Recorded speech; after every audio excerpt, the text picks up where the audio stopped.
This is the tweet, and it's similar to a criticism we've heard from many others dismissing the miles and points hobby.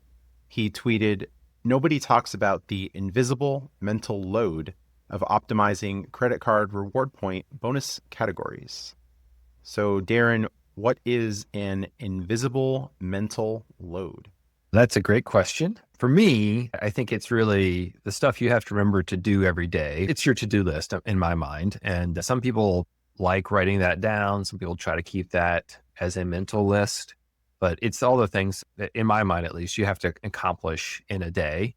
And I think there are some people that when they're first getting into the game and they've signed up maybe for a few cards, and then they go to the grocery store to check out when they're grabbing milk and bread, and they're trying to figure out, oh my gosh, which of these 3 or 4 or 5 cards do I need to use? Yes. I found a definition. This was on the UCLA Health website. It's defining mental load as what they say is cognitive work to run a household, remembering which groceries to buy, meal planning, offering support to family. Personally, this sounds like being a responsible adult to me.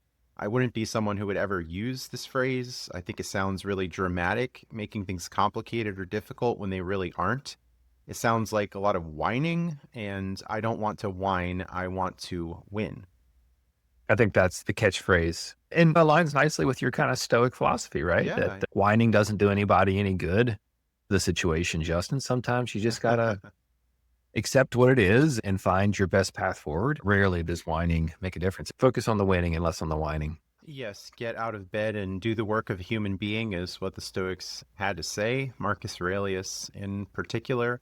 Having these things in order, being a responsible adult, I think is very important. Yeah, you might not want to do it. Maybe you just want to lie in bed and watch Ted Lasso on Apple TV, as we mentioned, or eat ice cream, but there's a world of opportunity out there, and there are a lot of miles and points and benefits to earn through travel, and all the cruises I've gone on this year, the international trips. The invisible mental load, I think, has been quite worth it if we're to accept that kind of terminology. You mentioned being in the grocery store and, oh, I don't know which card to use. I would hope that people have a plan before they go to the grocery store, that while they're at home, they could have a list of the bonus categories on cards. I don't find this very difficult personally. Are you burdened by thinking about credit card categories? I'm not.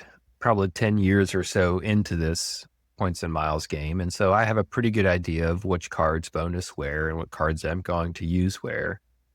The other thing that we were talking about before the show a little bit, though, is the day-to-day organic, what we call organic spend, the going to the grocery store for milk and bread or the fill up at the gas pump. Certainly there are opportunities there, right? We can get 8X, right? We have the Venmo card at 3% at grocery stores. We have the MX Gold 4X membership rewards at grocery stores.